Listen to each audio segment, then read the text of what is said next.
Il ne se passe plus un seul jour sans qu'aucun cas de cambriolage ne soit signalé sur la route nationale numéro 1 dans son tronçon entre Matadi et Kassangoulou.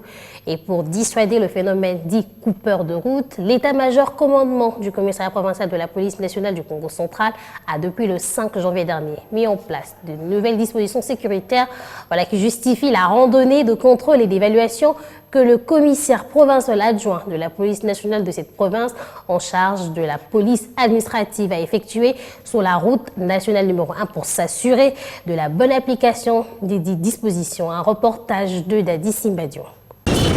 Parti de Matadi très tard la nuit, le commissaire provincial adjoint de la police nationale du Congo central en charge de la police administrative et ses hommes ont sillonné la route nationale numéro 1 pour s'assurer de la bonne application des nouvelles dispositions mises en place par l'état-major commandement de ce service de l'ordre depuis le 5 janvier 2022 afin de dissuader tous les inciviques qui opèrent sur ces tronçons routiers à travers les tristement célèbres phénomènes coupeurs de route. Sur son chemin, le commissaire supérieur principal Blaise Moula Kilimbalimba est allé à la rescousse des passagers provenant du marché frontalier de Loufou, mais en difficulté à la hauteur de la localité d'Nkamuna, dans le territoire de Songololo, suite à une panne survenue sur leur véhicule dans une zone isolée. Le numéro 2 de la police nationale du Congo central ne s'est pas privé de mettre à la disposition son pick-up pour remorquer le véhicule tombé en panne, la mission régalienne de la police nationale étant notamment celle d'assurer la sécurité des personnes et de leurs biens. Chemin faisant, le commissaire supérieur principal Blaise Moula Kilimbalimba a été émerveillé de rencontrer une équipe de patrouilleurs de la police nationale au niveau des Kouilousnel, preuve éloquente que les nouvelles mesures ne souffrent d'aucune faille. À l'étape de Mbanzangungu, le commissaire provincial adjoint en charge de la police administrative a tenu une parade à l'esplanade de l'état-major commandement du commissariat territorial de cette entité, parade au cours de laquelle il a rappelé aux hommes de troupes les instructions émanant de la hiérarchie. Bien après, il a tenu une réunion de commandement à laquelle on prépare tous les officiers supérieurs et officiers du commissariat territorial de Mbanzangungu. Nous sommes en Mbanzangungu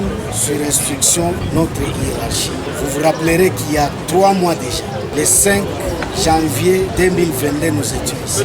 Le 9 mars 2022, ça fait pratiquement 3 mois et quelques jours. Nous sommes venus, non seulement pour contrôler les dispositions prises dans le cadre de la sécurisation de la population et de ses biens sur la route nationale numéro 1, mais aussi pour contrôler et pour évaluer si les instructions données ont été respectées. Lesquelles instructions ont été claires. On a ciblé les zones rouges sur cette route nationale numéro 1. L'occasion faisait les larrons. Le commandant du commissariat territorial de Mbanzangungu a profité de la présence du commissaire supérieur principal Blaise Moula Kilimbalimba pour lui présenter un groupe de présumés civiques auteurs de plusieurs actes de barbarie, c'est bien avant d'effectuer une descente sur la nationale numéro 1 où le numéro 2 de la PNC Congo central a reçu des explications sur le mode opératoire des coupeurs de route au niveau de ce territoire.